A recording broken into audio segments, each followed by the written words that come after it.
Hi all, അസ്സലാമു അലൈക്കും. Welcome back to Silna's kitchen. ഇന്നത്തെ റെസിപ്പി ചിക്കൻ വെച്ച് തയ്യാറാക്കിയെടുക്കുന്ന അടിപൊളി ടേസ്റ്റിലുള്ളൊരു ബ്രേക്ക്ഫാസ്റ്റ് ആയിട്ടും സ്നാക്സ് ആയിട്ടും കഴിക്കാൻ പറ്റുന്ന ഒരു റെസിപ്പിയാണ്. അപ്പോൾ ഇന്നത്തെ ഈ ഒരു റെസിപ്പിയിലോട്ട് കടക്കുന്നതിന് മുമ്പായി എൻ്റെ ചാനൽ ആദ്യമായിട്ട് കാണുന്നവരാണെങ്കിൽ പ്ലീസ് ഒന്ന് സബ്സ്ക്രൈബ് ചെയ്തേക്കണേ. ഇനി നമുക്ക് റെസിപ്പിയിലോട്ട് കടക്കാം. ഇന്നത്തെ ഈ ഒരു റെസിപ്പിക്ക് വേണ്ടിയിട്ട് ഞാനിവിടെ കുറച്ച് ചിക്കൻ എടുത്തിട്ടുണ്ട്. എല്ലില്ലാത്ത മാംസഭാഗം മാത്രമാണ് കട്ട് ചെയ്തെടുത്തിട്ടുള്ളത്. ചിക്കൻ എടുക്കുമ്പോൾ ഇതുപോലെ എല്ലില്ലാതെ മാംസഭാഗം മാത്രം എടുക്കുക ഈ ഒരു റെസിപ്പിക്ക് വേണ്ടിയിട്ട്. ഞാനിപ്പോൾ ഇത് കഴുകി വൃത്തിയാക്കിയതിന് ശേഷം വെള്ളമെല്ലാം ഊറ്റിക്കളഞ്ഞിട്ട് മാറ്റി വെച്ചതാണിത്. ഇനി ഇതൊന്ന് വേവിച്ചെടുക്കണം. അതിനുവേണ്ടി ഞാനിവിടെ ഒരു ചെറിയ കുക്കർ എടുത്തിട്ടുണ്ട്. ഇതിലേക്ക് ഈ ഒരു ചിക്കൻ മുഴുവനായിട്ടും ഇട്ട് കൊടുക്കാം. ഇതിപ്പോൾ ചെറിയ പീസുകളായിട്ട് എടുത്തതുകൊണ്ട് നമുക്ക് അധികം വേവിൻ്റെ ആവശ്യമില്ല. ഒരൊറ്റ വിസിലടിച്ചാൽ മതിയാവും, പെട്ടെന്ന് വെന്ത് കിട്ടും. ഇനി ഇതിലേക്ക് ഒരു 1/4 സ്പൂൺ അളവിൽ കുരുമുളക് പൊടിയാണ് ഇട്ട് കൊടുക്കുന്നത്. ഇതിലേക്ക് വേണ്ടുന്ന കുറച്ച് ഉപ്പും കൂടെ ഇട്ട് കൊടുക്കാം. ഇതിലേക്ക് ഇനി വേറെ പൊടികളൊന്നും ചേർത്ത് കൊടുക്കുന്നില്ല. ഇതൊന്ന് ഇളക്കി കൊടുത്തതിന് ശേഷം അടച്ചു വെച്ച് വേവിച്ചെടുക്കാം. ഈ ചിക്കൻ ഇനിയൊന്ന് വെന്ത് വരട്ടെ. അപ്പോഴത്തേക്കും നമുക്കിനി അടുത്ത ഒരു കൂട്ട് തയ്യാറാക്കാനുണ്ട്. ഇത് തയ്യാറാക്കാനായി ഞാനൊരു പാത്രം എടുത്തിട്ടുണ്ട്. ഇതിലേക്ക് 2 കോഴിമുട്ട പൊട്ടിച്ചൊഴിച്ചു കൊടുക്കാം.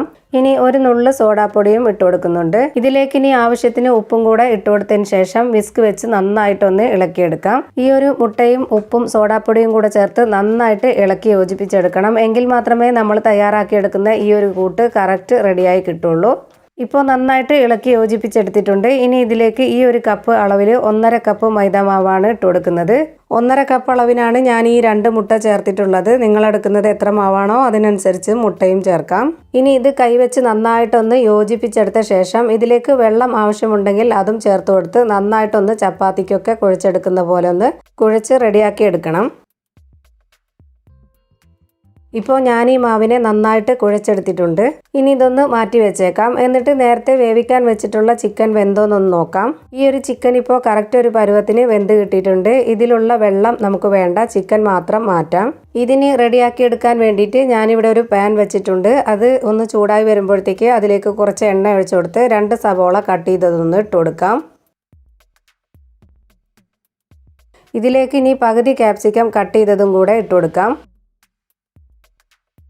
ഇനി ഒരു എരിവിന് വേണ്ടിയിട്ട് 3 പച്ചമുളകും 3 ഉണക്കമുളകും കട്ട് ചെയ്തത് ഇതിലേക്ക് ഇട്ട് കൊടുക്കാം.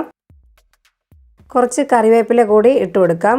ഇനി ഇതിലേക്ക് ആവശ്യത്തിനുള്ള ഉപ്പ് ഇട്ട് കൊടുക്കാം. നേരത്തെ ചിക്കനിൽ കുറച്ച് ഉപ്പിട്ടിട്ടുണ്ടായിരുന്നു, അതുകൊണ്ട് ഇതിലേക്ക് ആവശ്യത്തിനുള്ള ഉപ്പാണ് ഇപ്പോൾ ഇട്ട് കൊടുക്കുന്നത്. ഇനി ഇതിലേക്ക് ഒരു 1/4 സ്പൂൺ അളവിൽ നിറച്ച് കുരുമുളക് പൊടിയാണ് ഇട്ട് കൊടുക്കുന്നത്. എരിവൊക്കെ ഓരോരുത്തരുടെ ഇഷ്ടാനുസരണം ഇട്ട് കൊടുക്കാം. ഇനി ഒരു 1/4 സ്പൂൺ ഗരം മസാല പൊടി കൂടി ചേർത്ത് കൊടുക്കാം. ഇനി ഇതിലേക്ക് ഇഞ്ചിയും വെളുത്തുള്ളിയും ഒരുമിച്ച് ചതച്ചത് 1 സ്പൂൺ അളവിൽ ഇട്ട് കൊടുക്കുന്നുണ്ട്. ശേഷം ഇത് നന്നായിട്ടൊന്ന് ഇളക്കി കൊടുക്കാം. എന്നിട്ട് ഇത് ഒരുപാട് നേരത്തേക്കൊന്നും വേവിച്ചെടുക്കേണ്ട ആവശ്യമില്ല. 1 മിനിറ്റ് നേരത്തേക്ക് ഇതൊന്ന് അടച്ചു വെച്ച് വേവിച്ചെടുക്കാം. 1 മിനിറ്റ് കഴിയുമ്പോഴത്തേക്ക് നമുക്കിതൊന്ന് തുറന്ന് നോക്കാം. ഇത്രയും വെന്താൽ മതി. ഒരുപാട് വെന്ത് കഴിഞ്ഞിട്ടുണ്ടെങ്കിൽ ഇത് കുഴഞ്ഞു പോവും. നമ്മുടെ ഈ ഒരു റെസിപ്പിക്ക് ഇത് കടിച്ച് കഴിക്കാനുള്ള പരുവാണ് കറക്റ്റ് പരുവം. ഇനി ഇതിലേക്ക് വേവിച്ച് വെച്ചിട്ടുള്ള ചിക്കനാണ് ഇട്ട് കൊടുക്കുന്നത്. ഇനി ഇതിലേക്ക് വേണ്ടുന്ന കുറച്ച് മയോണൈസ് റെഡിയാക്കി വെച്ചിട്ടുണ്ട്. അതിലേക്ക് വേണ്ടി എടുത്തിട്ടുള്ള മുട്ടയുടെ മഞ്ഞയാണ് ഇതിലേക്ക് ഇട്ട് കൊടുക്കുന്നത്. മുട്ട ചേർത്ത് കൊടുക്കണമെന്ന് നിർബന്ധമൊന്നുമില്ല, ഇല്ലെങ്കിലും കഴിക്കാൻ നല്ല ടേസ്റ്റാണ്. ചേർത്ത് കൊടുത്താൽ ഒന്നുകൂടി ടേസ്റ്റി ആയിരിക്കും. ഈ മുട്ടയും ചിക്കനും ചേർത്ത് നല്ലപോലെ ഒന്ന് ഇളക്കി യോജിപ്പിച്ചെടുക്കുക. ഈ മുട്ട ഒന്ന് നന്നായിട്ട് വറുത്തെടുത്ത ശേഷം വേണം ഇനി ഇതിലേക്ക് മയോണൈസും ടൊമാറ്റോ സോസും ഒഴിച്ചു കൊടുക്കാനായിട്ട്. ആദ്യമേ 3ഉം കൂടെ ഒരുമിച്ച് ഒഴിച്ചു കൊടുത്താൽ ചിലപ്പോൾ എല്ലാം കൂടി കട്ടയായി പോവും. ഇപ്പോൾ മുട്ട വെന്ത് വന്നിട്ടുണ്ട്. ഇനി ഇതിലേക്ക് ഇതുപോലൊരു സ്പൂണിൽ 4 സ്പൂൺ മയോണൈസാണ് ചേർത്ത് കൊടുക്കുന്നത്. ഇനി കുറച്ച് ടൊമാറ്റോ സോസും കൂടെ ഒഴിച്ചു കൊടുക്കാം. ഇനി ഇത് രണ്ടും കൂടെ ചേർത്ത് നന്നായിട്ടൊന്ന് ചിക്കനുമായിട്ട് യോജിപ്പിച്ചെടുക്കാം. എന്നിട്ട് ഇത് നമുക്കൊന്ന് അടച്ചു വെച്ച് വേവിച്ചെടുക്കണം. ഇതുപോലെ ടൊമാറ്റോ സോസും മയോണൈസും ചേർത്ത് ചിക്കൻ ഇതുപോലെ ഈ ഒരു രീതിയിൽ വെച്ചിട്ട് വേവിച്ചെടുക്കുമ്പോൾ നല്ലൊരു ടേസ്റ്റാണ്. 1 മിനിറ്റ് ഇതൊന്ന് അടച്ചു വെച്ച് വേവിച്ചെടുക്കാം. ഇത് വല്ലാണ്ട് വെന്ത് പോകണ്ട, ഒരേ 1 മിനിറ്റ് അടച്ചു വെച്ച് വേവിച്ചാൽ മതി. എന്നിട്ട് ഇതൊന്ന് തുറന്ന് നോക്കാം. ഇപ്പോൾ ഈ ഒരു കൂട്ട് കറക്റ്റായിട്ട് വെന്ത് കിട്ടിയിട്ടുണ്ട്. ഇനി ഇതൊന്ന് ഫ്ലെയിം ഓഫ് ചെയ്യാം. അടുത്തതായി ഇനി നേരത്തെ റെഡിയാക്കി വെച്ചിട്ടുള്ള മാവൊന്ന് എടുക്കാം. എന്നിട്ട് ഇതുപോലെ ഒന്ന് കട്ട് ചെയ്ത് മാറ്റാം. ഇതുപോലെ എല്ലാ മാവും കട്ട് ചെയ്തെടുത്തിട്ടുണ്ട്. ഇനി ഇതിൽ നിന്നും ഓരോ പീസായിട്ട് ഇതുപോലെ ഉരുട്ടി മാറ്റാം. ഇതേപോലെ തന്നെ എല്ലാ മാവും ഉരുട്ടിയെടുത്ത ശേഷം ഇതിൽ നിന്നും ഒരെണ്ണം എടുത്ത് ഞാൻ ചപ്പാത്തിക്കൊക്കെ പരത്തുന്ന പോലെ തന്നെ ഒന്ന് പരത്തിയെടുക്കുന്നുണ്ട്. ഇതിപ്പോൾ പരത്തിയെടുത്തതിന് ശേഷം ഞാനിത് ഒരു ഭംഗിക്ക് വേണ്ടിയിട്ട് നല്ല രീതിയിലൊന്ന് ഷേപ്പാക്കി എടുക്കുന്നുണ്ട്. ഓരോരുത്തരും നമ്മളിത് ചെയ്തെടുക്കുമ്പോൾ നമുക്ക് ഇഷ്ടത്തിനും സൗകര്യത്തിനനുസരിച്ചുള്ള ഒരു ഷേപ്പിലാക്കി എടുത്ത് ചെയ്ത് കൊടുക്കുമ്പോൾ കുട്ടികൾക്കായാലും കഴിക്കാനൊക്കെ മടിക്കുന്ന കുട്ടികളാണെങ്കിൽ ഇത് കാണുമ്പോൾ തന്നെ വാങ്ങി എന്തായാലും കഴിച്ചിരിക്കും.